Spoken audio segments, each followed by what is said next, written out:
अस्सलाम वालेकुम friends, welcome to classic entertainment channel. हम उम्मीद करते हैं कि आप सब खैरियत से होंगे और मज़े में होंगे और हम आपके लिए लेकर आ गए हैं सिलसिलेवार नावल मेरे सामने वाली खिड़की में कि एपिसोड 7, जिसको आपके लिए तहरीर किया है फरियाद खान ने। जल्दी से चलते हैं नावल की तरफ, मगर उससे पहले अगर आपने अभी तक हमारे चैनल को लाइक और सब्सक्राइब नहीं किया तो उसको सब्सक्राइब करें, आइकन बटन दबाएं ताकि हमारी नई और म्यारी वीडियोस आपको सबसे पहले देखने को मिले। तो चलते हैं नावल की तरफ।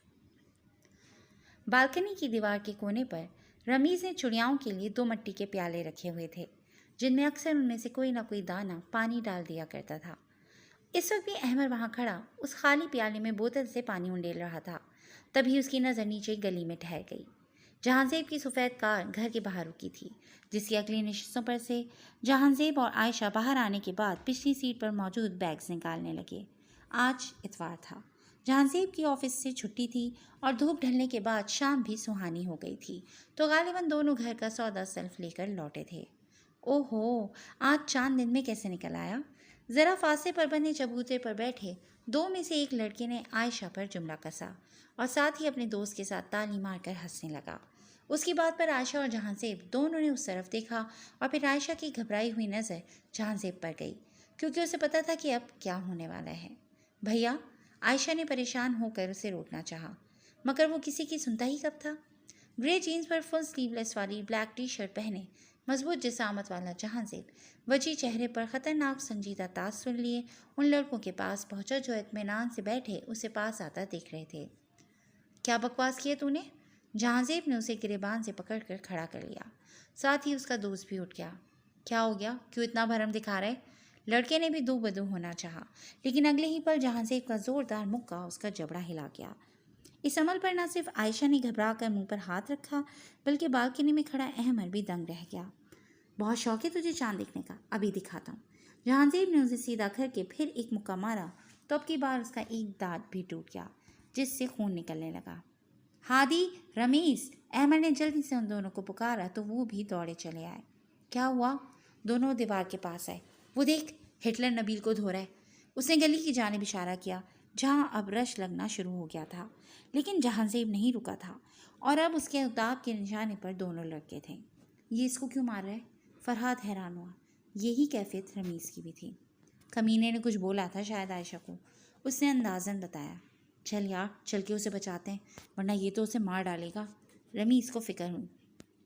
अबे छोड़, पिटने दे। वैसे भी ये लंगूर मोहल्ले में ख्वामा ख्वा की बहुत भरमबाजी करता रहता है। अच्छा है, थोड़ी अक्ल ठिकाने आएगी। फरहाद ने बेनियाजी से कहते हुए उसे रोक लिया। गली में अच्छा खासा रश लग गया था। यशफा और हमना भी घर से बाहर आ गई थीं। चंद एक लोग जहांजेब को रोकने की कोशिश कर रहे थे, मगर वो तो भिपरे हुए शेर की मानिंद गुस्से से पागल हो रहा था। जहांजेब, बस बेटा, छोड़ दो, मर जाएंगे दोनों। इफ़्फ़त आंटी के शौहर निज़ामुद्दीन साहब और ख़ुद इफ़्फ़त आंटी ने उसे पकड़ते हुए समझाना चाहा। भैया बस करें प्लीज़। आयशा और यशफा भी पास मौजूद बेहद परेशान थीं। बिलाखिर काफ़ी मुश्किल से लोगों ने उन दोनों को जहांजेब के चुंगल से छुड़ाया, जिनका हशर नशर बिगड़ गया था। दोबारा मेरे घर के आसपास भी नजर आए तो जान से मार दूंगा दोनों को। जहांजेब सख्त तैश के आलम में धाड़ा, जिसे चंद मर्दों ने बमुश्किल काबू किया हुआ था। और बाकी सब भी कान खोलकर सुन लो, अगर किसी ने मेरी बहनों पर बुरी नज़र डाली या उन पर जुमला कसा तो मैं उसकी आंखें नोचकर ज़बान खींचूंगा। आई समझ? वो एक झटके से खुद को आज़ाद करने के बाद हलक के बल चिल्लाता हुजूम से मुखातिब हुआ, जिसकी आवाज़ ऊपर बालकनी तक बहुत वाज़े गई थी। भैया प्लीज़ घर चलें। आयशा और यशफा ने उसे बाजू से पकड़कर इसरार किया तो वो एक कहर आलूद नज़र सब पर डालता हुआ घर की जानिब चला गया। गली से भी आहिस्ता आहिस्ता रश छटने लगा, जबकि ऊपर बालकनी में खड़े रमीज़ ने बेसाख्ता एक जताती हुई नज़र अहमद और फरहाद पर डाली, जिन्हें पल भर को साफ सुन गया था।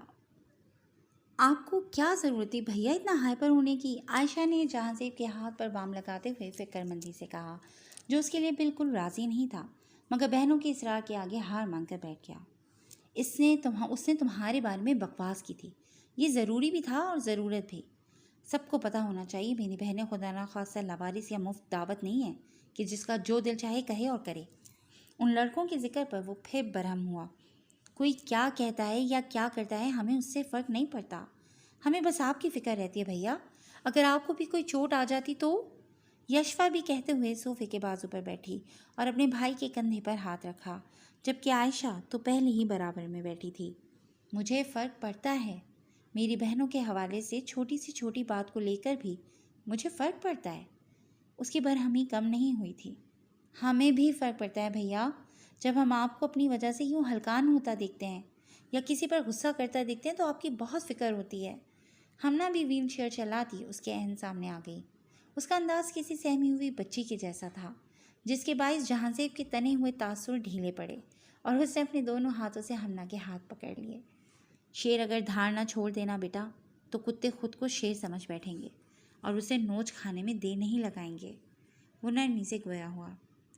مرد بھی شیر جیسے ہوتے ہیں اور ان کا غصہ دھار جیسا، بس فرق صرف اتنا ہے کہ خدا نے مرد کو یہ دھار، یہ طاقت دکھاوے کے لیے عطا نہیں کی ہے، بلکہ ہتھیار کے طور پر عطا کی ہے جس سے وہ عورت کی حفاظت کر سکے۔ مرد کو طاقتور عورت کی حفاظت کے لیے بنایا گیا ہے، عورت کو ڈرانے کے لیے نہیں۔ اگر میں کہیں کسی عورت کے ساتھ غلط ہوتا دیکھوں اور کچھ نہ کہوں تو مجھے جواب دہ ہونا پڑے گا کہ جو طاقت و غصہ تمہیں دیا گیا تھا اسے استعمال کر کے غلط کی مذمت کیوں نہیں کی؟ یہ غصہ، یہ طاقت مجھے تم لوگوں کی حفاظت کے لیے ہی تو ملا ہے۔ اب میں اسے تم لوگوں کے لیے استعمال نہیں کروں گا تو اور کیا کروں گا؟ اس نے لسان سے سمجھایا، جسے تینوں چپ چاپ سنتی رہیں۔ اور اگر ہم مرد و عورت کی بحث سے نکل کر بات کریں تو بھی ہر انسان کو اتنا غسیلہ ضرور ہونا چاہیے کہ اپنے حق کے لیے آواز اٹھا سکے، کیونکہ یہ ہر صحیح انسان کا حق ہے۔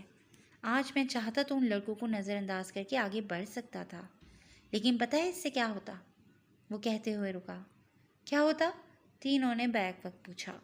وہ کتے یہ سوچ کر شیر ہو جاتے کہ ان لوگوں کو آرام سے تنگ کیا جا سکتا ہے، یہ تو کوئی ریاکشن ہی نہیں دیتے۔ آج جملہ کیسا ہے، کل راستہ روکتے، پرسوں ہاتھ پکڑتے اور ایک دن عزت پر ہاتھ ڈال دیتے۔ اسی لیے پہلے قدم پر ہی ان کے ہوش ٹھکانے لگانا ضروری تھا، جس سے تم لوگوں کو ڈرنے کی ضرورت نہیں ہے، کیونکہ ڈرتا وہ ہے جو غلط ہوتا ہے۔ اس کا انداز پرشفیق باپ جیسا تھا۔ آج میں تم لوگوں کے ساتھ ہوں، کل کو اگر میں نہیں رہتا تب بھی تم لوگوں کو اتنا نڈر ہو کر رہنا ہے کہ کوئی آنکھ اٹھانے سے پہلے بھی 100 بار سوچے۔ اس نے جوش دلانا چاہا۔ اللہ نہ کرے آپ کبھی ہم سے دور ہوں بھیا، عائشہ نے دہل کر ٹوکا۔ یہ فکر اپنی جگہ اور حقیقت اپنی جگہ کہ دنیا میں رہنا ہے تو نڈر بن کر رہنا ہوگا، کیونکہ بہادری بہت بڑا ہتھیار ہے، اور میں چاہتا ہوں کہ میری بہنیں میرے ساتھ بھی اور میرے بعد بھی بہادر ہوں۔ اس نے محبت آمیز نظروں سے باری باری تینوں کی جانب دیکھا۔ جس کے پاس آپ کے جیسا بھائی ہو اسے بھلا کس کا ڈر؟ یشوا نے فخر سے کہا۔ اور جس بھائی کے لیے ہر وقت دعا کرنے والی بہنیں ہوں اس کا بھی بھلا کون کیا بگاڑ سکتا ہے؟ اس نے بھی مسکراتے ہوئے اس کے انداز میں اپنی بہنوں کی فکر کم کرنا چاہی۔ جواباً عائشہ اور یشوا اس کے بازو سے لگ گئیں، جبکہ ہمنا کے ہاتھ تو پہلے ہی اس کے ہاتھوں میں تھے، اور ان چاروں کی ایک دوسرے کے لیے یہ محبت و فکر ہی ان کی طاقت تھی، جس کے دم پر یہ لوگ اب تک ہر طرح کے حالات کا مقابلہ کرتے آئے تھے اور آگے بھی کرنے والے تھے۔ زمانے سے الجھنا یوں تو اچھا نہیں، مگر یہاں حد سے زیادہ شرافت بھی مار دیتی ہے۔ اس واقعے کے بعد سے پورے محلے میں جہانزیب کی دہشت پھیل گئی تھی۔ سب کو اندازہ ہو گیا تھا کہ وہ اپنی بہنوں کے حوالے سے کس قدر حساس ہے اور کسی کا بھی لحاظ نہیں رکھتا ہے۔ ان تینوں نے یوں ہی ہوا میں جو اسے ہٹلر کا لقب دیا تھا، اب وہ اس پر کچھ زیادہ ہی جچنے لگا تھا۔ سب کو اندازہ ہو گیا تھا خاموش سمندر جیسی شخصیت والے جہانزیب کے اندر کتنا خطرناک طوفان چھپا ہوا ہے، لیکن ان سب کے باوجود اگر اب بھی کوئی ڈھٹائی سے اپنے ارادوں پر قائم تھا تو وہ تھا فرحاد۔ یار ابھی تک یشوا نے میری فرینڈ ریکویسٹ ایکسیپٹ نہیں کی۔ فرحاد موبائل اسکرین کو دیکھتے ہوئے اداسی سے بولا۔ رمیز کی بدولت اسے نام تو معلوم ہو ہی گیا تھا۔ اس دن دیکھا تھا نا کہ ہٹلر نے کیسے کتوں کی طرح نبیل کو دھویا تھا، تو بھی ویسے ہی پٹنا چاہ رہا ہے۔ اپنی شرٹ پر بٹن ٹاکتے رمیز نے دھیان دلایا۔ یار اس نے تو واقعی غلط حرکت کی تھی، میں تھوڑی اس کی بہن کو سر عام چھیڑنے جا رہا ہوں، میں تو بس دوستی کرنا چاہ رہا ہوں۔ اس نے اپنے حق میں صفائی دی۔ لیکن جب ہٹلر کو تیرے ارادوں کی بھنک پڑے گی اور وہ تجھے کتوں کی طرح دھوئے گا تب تجھے اپنے ٹھڑک کو ڈیفائن کرنے کا موقع نہیں ملے گا۔ رمیز نے طنزیہ انداز میں پیشن گوئی کی۔ ہمیشہ منحوسیت ہی نکالنا اپنے منہ سے، یہ نہ ہوا کہ اپنی اسٹوڈنٹ سے کہہ کر یشوا تک میری عرضی پہنچا دو، یا کوئی ایسی تعریف کر دو کہ وہ غائبانہ طور پر ہی مجھ سے امپریس ہو جائے۔ फरहाद ने भी शिकवा अंदाज में जवाबी वार किया। हाँ, ताकि तुझसे पहले वो हिटलर मेरी जान ले ले, जो सारा वक्त वहीं अपनी बहन के साथ मौजूद रहता है। रमीज़ ने इस्तेहज़ाई अंदाज में टुकड़ा लगाया, जिसे फरहाद घूर कर रह गया।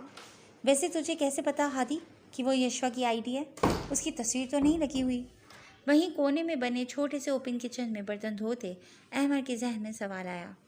उसकी डीपी से उसने खिड़की से हाथ बाहर निकालकर तस्वीर क्लिक किया है और पीछे हमारी ही गली है। बेड पर बैठे पैर झलाते फरहाद ने अपनी जासूसी सलाहियतों का नमूना पेश किया। तो तुझे नाम सर्च करते ही उसकी आईडी मिल गई थी? उसे इश्तियाक हुआ। नहीं, बहुत सारी यशवा की आईडीज़ आ गई थी। पूरी रात एक एक आईडी खंगालने के बाद ये मिली है। उसे अपनी जद्दोजहद की दास्तान सुनाई। इतनी मेहनत अगर तूने पढ़ाई में की होती ना, तो तू यूनिवर्सिटी छोड़ पूरे शहर में टॉप करता। रमीज़ ने मसरूफ़ अंदाज में तंज किया, जिसका हस्बे मामूल उस पर कोई असर नहीं हुआ। लड़कों, ज़रा बात सुनो। तभी बाहर से इफ़त आंटी की आवाज़ आई, जो गालिबन सीढ़ियाँ चढ़ती ऊपर आ रही थीं। अरे यार, ये फिर कोई काम पकड़ा देंगी, तीनों के मुंह से बेसाख्ता निकला। फरहाद बर्क रफ्तारी दिखाता बाथरूम में घुस गया। रमीज़ शर्ट छोड़ छाड़ कर मुंह तक चादर तारे ओढ़े सोता बन गया। अहमद अभी सोच ही रहा था कि कहाँ जाकर छुपे, इतने में इफ़त आंटी दरवाज़ा धकेलती हुई अंदर आ गई, जो बदकिस्मती से लॉक नहीं था। अहमद, ज़रा नीचे आओ और पानी का कैन कूलर में उंडेल दो। वो ही हुआ जिसका डर था। आंटी, मैं नहीं आ सकता, उसने मना करना चाहा। क्यों नहीं आ सकता? उन्होंने आंखें सुकीड़ी। क्योंकि डॉक्टर ने मुझे वज़न उठाने से मना किया है। लम्हे के 1000वें हिस्से में उसे बहाना सूझा। तेरा क्या 9वां महीना चल रहा है जो डॉक्टर ने वज़न उठाने से मना किया है? उन्होंने उसके बाजू पर थप्पड़ लगाते हुए लताड़ा तो वो अपना सा मुँह लेकर रह गया। मेरे साथ ये बहानेबाजियाँ मत कर और नीचे आ जल्दी। वो हुक्म सादे करते हुए वापस हो ली और मरता क्या ना करता के तहत उसे भी उनके पीछे जाना पड़ा। बस अब मैं जाऊँ आंटी? अहमद ने 5 लीटर का कैन ऑरेंज कूलर में खाली करने के बाद इजाज़त चाही। एक तो काम से भागने की बहुत जल्दी रहती है तुम लोगों को, उन्होंने किचन काउंटर पर कुछ करते हुए मसरूफ़ अंदाज में कहा। यानी अभी मज़ीद कोई काम बाकी था, जिसके बाइस अहमद ने बदमज़ा होकर चेहरे के ज़ाविये बिगाड़े। ये लो, उन्होंने एक छोटी सी ट्रे उसकी जानिब बढ़ाई, जिस पर कपड़े से ढका एक प्याला रखा था। ये क्या है? उससे नासमझी से ट्रे थामी। खीर है। खीर? Thank you aunty. वो एकदम ही खुश हुआ। तुम्हारे लिए नहीं है। उनकी अगली बात पर उसके दांत वापस अंदर चले गए। ये सामने जहांजेब के घर दे आओ। असल खुशखबरी तो ये थी, जिसे सुनकर उसकी आंखें चमक उठीं और दांत दोबारा नजर आने लगे। अभी देकर आता हूँ। वो तो दिलो जान से तैयार था, इसीलिए फ़ौरन चल पड़ा। और मेरे बर्तन सही सलामत वापस लेकर आना, उन्होंने पीछे से हाँक लगाई। दरवाजे पर दस्तक देकर अहमद ज़ोर ज़ोर से धड़कते दिल के साथ दरवाज़ा खुलने का इंतज़ार कर रहा था। थोड़ी ही देर में उसका इंतज़ार ख़त्म हुआ और दरवाज़ा खुला। जी? आयशा का अंदाज सवालिया था। ये खीर ने आपके लिए इफ़त आंटी भेजी है। अहमद ने हस्बे मामूल ब्लंडर करने वाली अपनी रिवायत बरकरार रखी। क्या? आयशा ने नासमझी से आंखें सुकेड़ी। मेरा मतलब इफ़त आंटी ने आपके लिए खीर भेजी है। ये ले लें और बर्तन खाली करके ला दें। उसने जल्दी से तस्हीह करते हुए ट्रे आगे बढ़ाई। आयशा ने एहतियात से ट्रे थामी और दरवाज़ा बंद करती अंदर चली गई, जबकि वो खुद को अंदर ही अंदर लानत मनामत करने लगा कि क्यों हमेशा वो लड़कियों के सामने ही ऐसे ब्लंडर करता है। पता नहीं क्या सोच रही होगी वो उसके बारे में कि कैसा लड़का है, ठीक से बात भी नहीं करनी आती। अभी उसका ये शुगल जारी था कि दोबारा दरवाज़ा खुला, लेकिन इस बार बर्तन वापस करने यशवा आई थी। ये लीजिए, आंटी को हमारी तरफ से शुक्रिया कह दीजिएगा। यशवा ने खाली बर्तन आगे बढ़ाए। जी कह दूँगा, मगर मुझे आपसे भी कुछ कहना है। वो बर्तन लेते हुए शाइस्तगी से गोया हुआ। मुझसे क्या कहना है? वो ख़ासी मुताज्जुब हुई। एक्चुअली वो जो मेरा दोस्त है ना फरहाद, आपको उसके बारे में शायद मेरी वजह से मिसअंडरस्टैंडिंग हो गई है। वो शराब वराब नहीं पीता। उसने अपने फैलाया हुआ रायता समेटना शुरू किया। उस दिन रेस्टोरेंट में उसने वाइन नहीं अजवाइन मंगाई थी, क्योंकि उसके मुंह का टेस्ट थोड़ा ख़राब हो रहा था, जो अजवाइन के 1-2 दाने खाने से ठीक हो जाता है। उस दिन मेरे कहने का मतलब था कि फरहाद को अजवाइन के बिना ही गुजारा करना पड़ेगा, लेकिन आपको लगा मैं आज वाइन के बिना गुजारा करने का कह रहा हूँ, इसीलिए आप गुस्सा होकर वहाँ से चली गई। उसने कमाल महारत से सारी बात ही पलट दी थी, जिससे यशवा भी संजीदगी से सुनती गई। मुझे बस आपसे यही कहना था कि वो बहुत अच्छा लड़का है। आप प्लीज़ उसके बारे में कुछ उल्टा सीधा मत सोचिएगा। उसने आखिर में आजिज़ी से गुजारिश की। आखिरकार दोस्ती का कर्ज भी तो चुकाना था। क्या हो रहा है यहाँ? नहायत ही करीब से उभरी रोबदार मर्दाना आवाज़ पर दोनों चौंके। अभी अभी ऑफिस से लौटा जहांज़ेब अहमद के बेहद पास आ चुका था, जिसकी अचानक आमद पर वो इतनी बुरी तरह सटपटाया कि हाथ में मौजूद ट्रे छूट कर नीचे गिरी और कांच का प्याला कई टुकड़ों में टूट गया। भैया, इफ़त आंटी ने इनके हाथ खीर भेजी थी, यशवा ने जल्दी से वजाहत की, जबकि अहमद का तो ये सोच कर खून खुश्क होने लगा था कि कहीं जहांज़ेब ने उसे फरहाद की वकालत करते हुए सुन तो नहीं लिया, क्योंकि जब से जहांज़ेब ने उन लड़कों को पीटा था तब से ये लोग कुछ ज़्यादा ही दहशत ज़दा रहने लगे थे। ये लो, और तुम अंदर जाओ। जहांज़ेब ने अपना बैग यशवा को पकड़ाते हुए हुक्म जारी किया, जिसकी उसने फ़ौरन तामील की। अब यहाँ बस घबराया हुआ अहमद था और संजीदा नज़रों से उसे देखता जहांज़ेब। ये सब साफ़ करो अभी के अभी। जहांज़ेब ने नीचे बिखरे कांच के टुकड़ों की जानिब इशारा करते हुए फरमान जारी किया। वो सर हिलाकर पंजों के बल नीचे बैठा और हाथों की लर्जिश को बमुश्किल काबू में रखते हुए कांच के टुकड़े ट्रे में जमा करने लगा। जब तक उसने ये कार्रवाई पूरी की तब तक जहांज़ेब की नज़रें उसी पर जमी रहीं। कांच के टुकड़े ट्रे में लिए वो उठ खड़ा हुआ और इजाज़त तलब करती नज़रों से उसे देखने लगा, जैसे पूछ रहा हूँ कि अब मैं जाऊँ। अब जाओ और बिला वजह यहाँ नज़र नहीं आना। जहांज़ेब ने संजीदगी से ताकीद की तो वो सर हिलाकर फौरी वहाँ से रफू चक्कर हो गया। मेरा जहेज़ का प्याला! इफ़त आंटी की दिल खराश चीख से पूरा घर हिल गया। लाउंज की टेबल पर रखी ट्रे में प्याले के बिखरे हुए परखचे थे, जिन्हें देखकर वो सोफे पर से उठ खड़ी हुई थी, जबकि अहमद दोनों हाथ बांधे मुजरिमों की माने सर झुकाए खड़ा था। मैंने कहा भी था कमबख्त के बर्तन सही सलामत वापस आना, मगर एक काम ढंग से नहीं होता तुमसे। उन्होंने नज़दीक आकर उसके बाजू पर ज़ोरदार थप्पड़ लगाया। सॉरी आंटी, वो बाजू सहलाते हुए मनमनाया। तेरे इस मनहूस सॉरी से मेरा प्याला वापस नहीं आएगा। उन्होंने उसे एक और थप्पड़ जड़ा। अस्सलाम वालेकुम। तभी निज़ामुद्दीन साहब सलाम करते हुए वहाँ आए, जो अभी अभी काम से वापस लौटे थे। क्या हो रहा है यहाँ? ये तनाव भरा माहौल देखकर वो भी खट गए। क्या होना है? एक काम दिया था वो भी ढंग से नहीं किया, और मेरे जहेज़ का प्याला तोड़ आया है ये नालायक। उन्होंने शदीद गम से गुस्से की हालत में शौहर को अपना दर्द बताया। अच्छा। उन्होंने सरी अंदाज में सर हिलाया और अंदर कमरे के जाने बढ़ गए, जिन्हें वो हक्का बक्का सी देख कर रह गईं। अंकल इतने अच्छे हैं, बिल्कुल बुरा नहीं माना। अहमद बोले बिना रह नहीं पाया। हाँ, क्योंकि टूटने वाला प्याला तेरे अंकल के जहेज़ का नहीं था। उन्होंने दांत पीस कर कहते हुए बाकायदा अपनी चप्पल उतारी, जिसके पेश नज़र वो फ़ौरन वहाँ से भाग निकला। फरहाद बेड पर लेटा मोबाइल में गेम खेल रहा था। अहमद भी मोबाइल में यूट्यूब पर कोई फिल्म देखते हुए चिप्स खा रहा था, जबकि नमीज़ अपने बेड पर नीम तराज कोई किताब पढ़ रहा था। तभी फरहाद के मोबाइल स्क्रीन पर एक नोटिफिकेशन शो हुआ, जिसे पढ़कर वो दंग रह गया। ओ गॉड! वो हैरत से चिल्लाते हुए उठा तो ये दोनों भी मुतवज्जो हुए। क्या हुआ? अहमद ने जानना चाहा। लगता है गलती से फ्रंट कैमरा ऑन हो गया, रमीज़ ने तंजिया अंदाज़ा लगाया। यशवा ने मेरी फ्रेंड रिक्वेस्ट एक्सेप्ट कर लिया है, उसे खुशगवार हैरत से बताया, जिसे सुनकर उन दोनों को भी हैरानी हुई। मैं उसे एक समझदार लड़की समझता था, लेकिन मैं गलत था, रमीज़ कहते हुए दोबारा मुताले में मशगूल हो गया।